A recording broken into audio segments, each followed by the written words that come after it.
Welcome back to How to Survive a Horror Movie with your Eldritch Goddess Suka. How to Defeat Satan.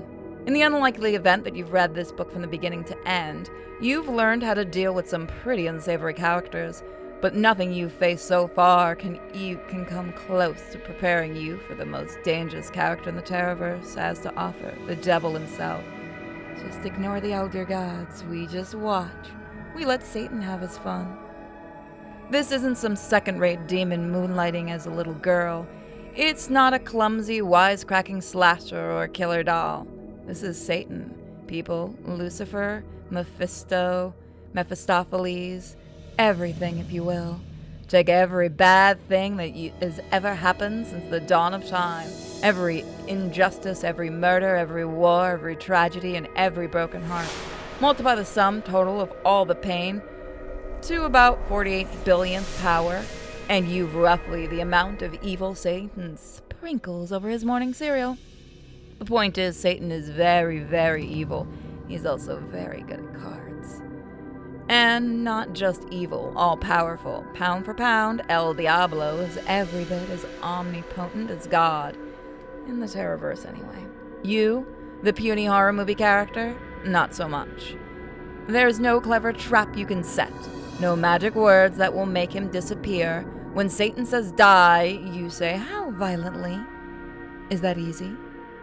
Unless you have the balls to stand up to him. Picture this. You're battling the devil. Maybe he's in human form, or maybe, budget permitting, he's chosen a more traditional representation. A red fire-breathing goat demon combo of some kind. Excuse me. Do you have a problem with goat demons? My children are good boys and girls. Kind, each tooth is sharpened gargoyle. His tail whips back and forth, smashing nearby statues to pieces. His horns belch black smoke as he saunters towards you.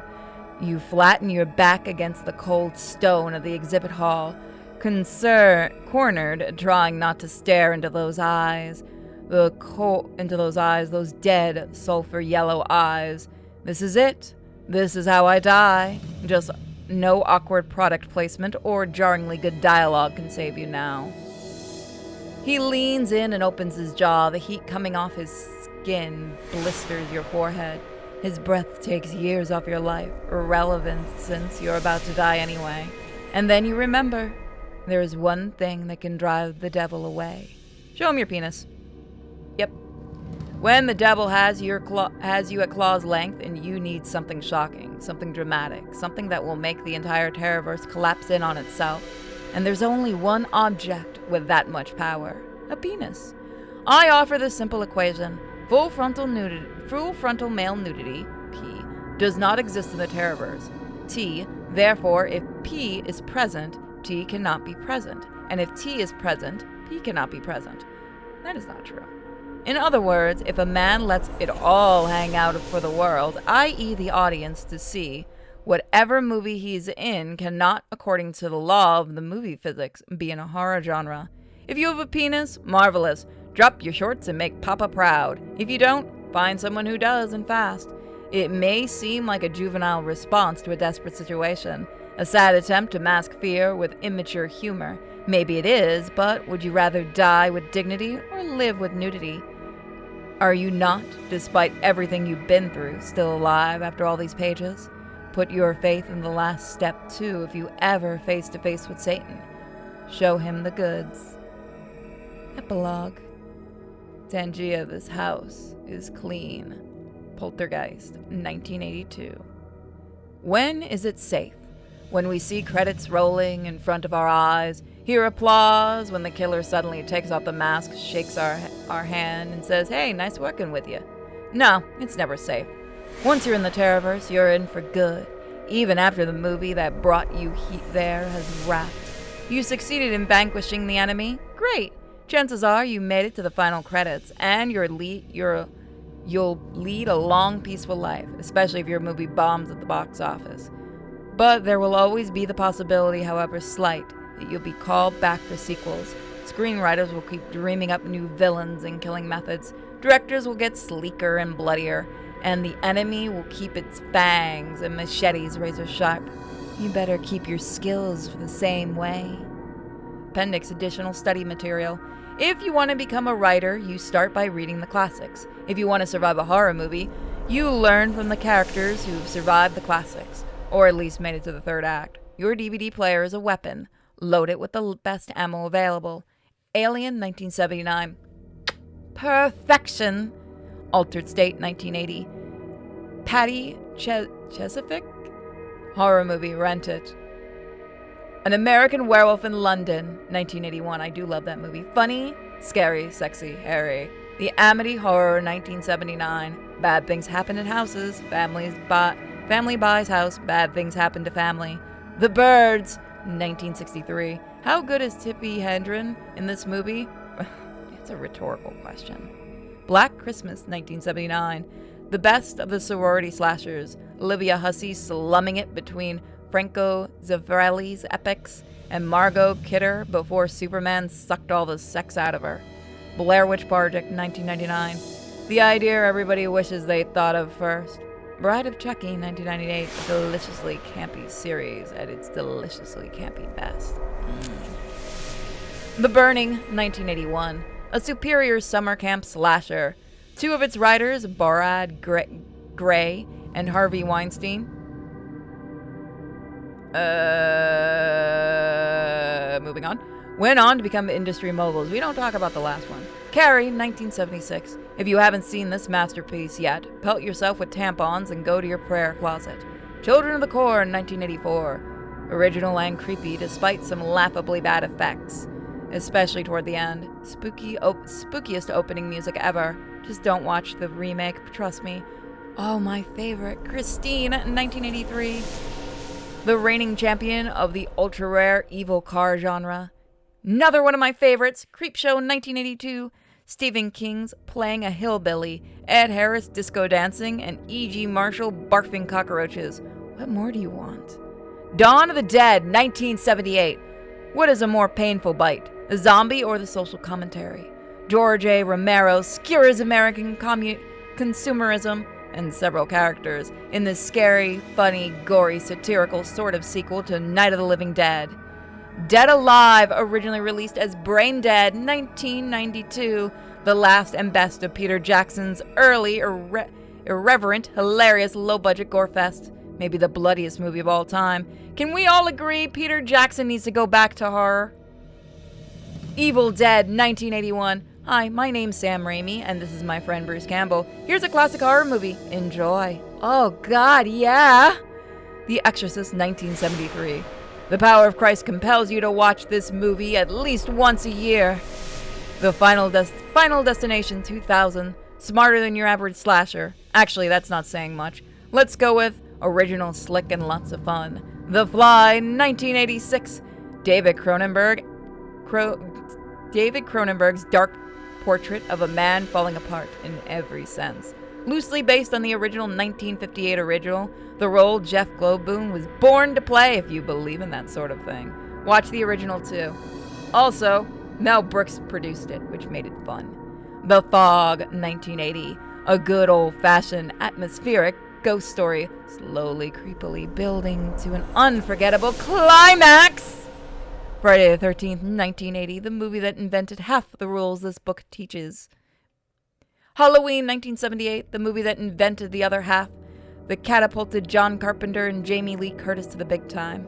The Hills Have Eyes, 1977. The old family's car breaks down in the middle of nowhere, family gets brutally attacked by inbred cannibals, family decides to act revenge bit. The Hitcher, 1986. How many times do I have to tell you, never pick up Rutger Hauer? Fuck you, I will pick him up every time. The Hostel, 2005. The first 40 minutes are a porno. The next 50 minutes are a series of snuff films. Is this really a horror movie? I'm not sure. All I know is I can't stop watching. House of 1,000 Corpses. Start with 1 pound of The Hills Have Eyes, add a cup of Rob Zombie's insanity-laced blood, and cook over a flame of hell for 89 minutes. The Howling. Woo! Apparently everybody had full moon fever in 1981. Invasion of the Body Snatchers in 1978. A bug-eyed Donald Sutherland, a pre-Fly Jeffrey Goldblum, and Mr. Spock, sans ears, directed by Philip Kaufman before his Oscar-nominated career took off. Jaws, 1975. Young, hungry Spielberg, young, hungry shark. Perfect script, perfect cast. You're gonna need a bigger boat. Last House on the Left, 1972. Psychos rape and murder girls. Psychos move in with one of the girl's parents. Parents bite off Psycho's penis. Lost Boys, 1978. A gang of hard-partying California vampires ride dirt bikes, and the Coreys exude their special brand of BFF chemistry. Can you tell I love horror? Misery, 1990. Rob Reiner bats 1,000 when it comes to Stephen King's adaptations. James Caan and Kathy Bates are pretty decent, too. Night of the Living Dead, the one and only. Nightmare on Elm Street, my favorite. 1984. Wes Craven discovers a new species of slasher while Johnny Depp gives Wet the Bed a whole new meaning. The Omen, 1976. Think of this film as the final installment in a satanic trilogy, beginning with Rosemary's Baby and The Exorcist. All three feature superior scripts, actors, and directors, and all three have a tasty mid-60s to late 70s grittiness to it. The Others, 2001, a stylish, subdued take on the classic haunted house movie. Nicole Kidman sticks the landing. Pet Sematary, 1989. A movie that crosses a sacred line, turns around, pisses on that line, and goes on its merry way. Phantasm, 1979. Unlike other super low-budget, late 70s horror directors, Don Corsarelli, I'm so sorry if I get your names wrong, isn't content with knife-wielding maniacs and summer camps. He's more interested in interdimensional grave robbers and chrome spheres of death. Poltergeist, 1982. Incredibly dated PG fun. Jerry Goldsmith's score is so unreal. Psycho, 1960. The first and still the best slasher movie. Return of the Living Dead, 1985. A hilarious send-up of the Romero zombie universe. A surprisingly ahead of its time. Running zombies, talking zombies, even contraption-building zombies. Fast, disgusting, and overflowing with nudity. Written and directed by Dan O'Bannon, co-writer of Alien. That one I actually didn't know. The Ring, 2002, by far the best of the Japanese remakes. The most terrifying opening sequence is Pee-wee's Big Adventure. Rosemary's Baby, 1989. 1968, sorry, I was reading another number. A pre-exile Roman Polanski makes one of the scariest movies of all time, and he does it without an ounce of gore. Any film that can make Scrabble scary is an automatic masterpiece. If you haven't seen this one, smack yourself in the face. Saw, 2004. A new take on the gentle gamesman slasher with some clever twist-ups. It's Sleeve, actually just one clever twist. Scanners, 1981. Another David Cronenberg study of humans playing God with science, this time to gain telepathic powers. You're probably wondering, how do we get to see a head explode in this movie? Or do we get to see a head explode in this movie? And the answer is, oh God, yes we do! Scream, 1996. Finally, horror movie characters who've read this book. Seven, 1995. I went to see this movie by myself on a cold, rainy Boston day. I haven't smiled since. God, there's so many, I love it. The Shining, 1980. The best movie ever made, or merely the best horror movie ever made? That's a question for the ages. Silence of the Lambs, 1991. Can you name another horror movie that won an Oscar for Best Picture? Silent Night, Deadly Night, 1984. One of the better Halloween clones and Christmas Eve traditions on a Graham Smith household. Sixth Sense, 1990. Hi, my name is M. Night Shyamalan, and trust me, you learn how to pronounce it. My movies suck ass. They do. I fucking hate them. Sleepaway Camp, 1983. Most insane ending ever. One of my favorites. Slumber Party Massacre, 1982. Take some busty teenage girls and an escaped mental patient, and you've got a romantic comedy hit of the summer. Just kidding. He kills them all. Stepfather, another fantastic one. 1987. Terry O'Quinn's seemingly normal, yet quietly psychotic parent is right up there with Jack Nicholson's Jack Torrance in The Shining. a vastly underrated movie. Suspiria, 1997. Suspiria, 1997. Italian master Dario Argento, flamboyant, inventive, and acid-tripping colorful opus. One of the best-looking horror movies of all time. Please go watch more Italian horror, folks. They are fantastic. And Asian horror. If you're part of the Discord, you get to actually watch them live with us. The Texas Chainsaw Massacre, 1974. Anyone who hasn't seen this film is a terrorist. Even my guinea pig likes it. The Thing, in 1982. John Carpenter and Kurt Russell at their tough-as-nails, hard-drinking, unshaven best. Never mind the comparison to Alien. Never mind the fact that it bombed. It's a must-see. Dog lovers be warned. Also go see the original. 28 Days Later, 2002. Okay, so not all zombies are laughably slow or clumsy, or, technically speaking, zombies. 5 completely inessential horror movies. These 5 films have but one lesson to teach us. No matter how stupid an idea is, there's always somebody willing to put them up the money. Oh, fuck you, I like that one. Halloween 3, Season of the Witch. I'm going to fight you all on this one. It was a good idea for what they wanted to do originally. After just 2 Halloween movies, the producers decided the franchise was due for a reboot. So Michael Myers was benched in favor of Connell Corcoran, evil toy maker and owner of the Silver Shamrock Company. Cochran's killing method were a tad more complicated than Myers. He planned to unleash chaos by selling special Halloween masks. Masks that had been fitted with computer chips containing, I shit you not, tiny pieces of stolen boulder from Stonehenge. Upon hearing the jingle in Silver Shamrock's commercial, anyone wearing the mask is killed by the magic of Stonehenge. Needless to say, Mike was back in action for the 4th film. Jaws Revenge, 1987. The film that finally sank the franchise. Chief Brody's widow, he appeared entirely dead of a heart attack triggered by his fear of sharks, decides she had had enough of Amity Island and heads to the Bahamas to be with her son's family. But unbeknownst to her, a relative of the shark killed in previous installments follows her from New England, hell-bent on seeking revenge on the surviving members of the Brody clan. Even worse, in addition to holding grudges and being able to track humans through thousands of miles, this shark also roars when it leaps out of the water. Scary! Michael Caine takes a paycheck as the lovable charter pilot, Hoagie, and Mario Von Peebles, Haymon, portrays sets the civil rights movement back 100 years.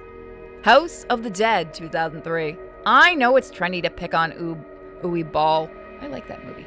Widely accepted as the worst director of our time, but I can't resist.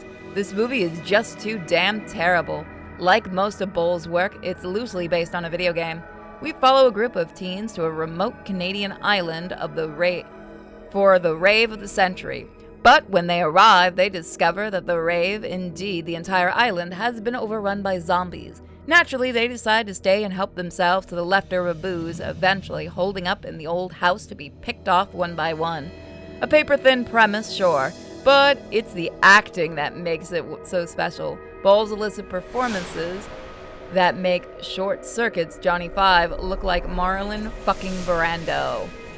Go watch this Postal movie, it's fun. Fear.com, oh my god, I haven't seen that movie in years. 2002. Here's how I imagine this movie being pitched. Alright, so, like The Ring, right? Only instead of a videotape that kills you in 7 days after watching it, we have a website that kills you 2 days after you log on to it. That's whole 5 days faster. And there's the best part. It kills you with whatever your worst fear is, right? Only we'll never really fully develop that idea. Instead, we'll focus on a really boring relationship between a gruff detective and this female health inspector who's been assigned to the case. You feeling me? But we're not done yet. There's also this ghost, right? This ghost of a little hemophilic girl who used to play in an abandoned steel mill, okay? Okay, yeah. You got me? And she, wait. I forgot something important. All right. We'll also make it insufferably boring and even more confusing than it seems so far. Still with me? Also, one of my other favorites. It's time for the Leprechaun Back to the Hood, 2003. The original Leprechaun was a classic due part to Jennifer Aniston's star-making turn as Tori. Leprechaun 2 added a delightful wedding component for the ladies. Next came the Vegas-based Leprechaun 3 and the space-based Leprechaun 4, home and run, respectively. Then it was back to Earth for Leprechaun in the Hood, which answered the age-old question, what would happen if a magical killer leprechaun was unleashed on Compton? Everything was going swimmingly, that is, until the producers decided to sacrifice quality and go for a quick buck in Back to the Hood. We have a leprechaun taking massive bong hits, battling drive-by gangsters, and being dragged beneath lowriders. The dignity and subtlety of the first 5 films, gone. Pawned off for a series of cheap gags and black stereotypes. Like that infamous pot of gold, the producers have stolen something sacred, and it's we, the fans, who have paid the price. There's your acknowledgements. Thanks to all my friends at Quick, especially Dogie, the Dogman, Horner, Melissa. Yep, so this is all this. Also, Wes Craven, which is awesome. So this is really a great book. I love this one. Let me know if you guys want to see more of these. The next one I want to do is Reanimator, but let's see if you guys enjoyed. Once again, thank you for joining me. Maybe I'll let the unicorn have one eventually. But for now, they're all mine. Bye, guys.